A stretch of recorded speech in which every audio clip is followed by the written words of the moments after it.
Hi, the home of tricks. Me do about hamster for my dashboard no na ene de ne very simple. You be issue a daily Morse code no e de claim free 1 million tokens. Now the first thing I be say daily cipher button no obebo so. Nti wo boss na say do ba ha ya na say you on the right path. Ha na e be di dwuma no. Na ene daily cipher Morse code no KYC na say ne de bia ye no ye the dot ne dash ne di say adwuma we k no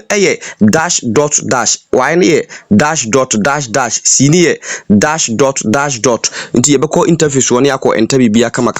nti yaba interface ha say na dash no pese ogbo a wodo nsa be sisu sa ujam e be ba dash dot no de ogbo so ba akọ pe ba dot na ye say KYC k ne di kan k ne dash dot dash nti wodo nsa sisu sa na e ba dash ano abo dot na de sisu sa na ba dash ubon se k ne be ba kama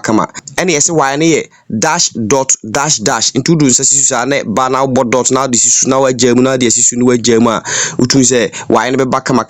ena si no dash dot dash dot into the sisu sa na e ba na wa boso na de sisu sa na aba na wa boso si ne be ba kama as simple as abcd no abo take the price no so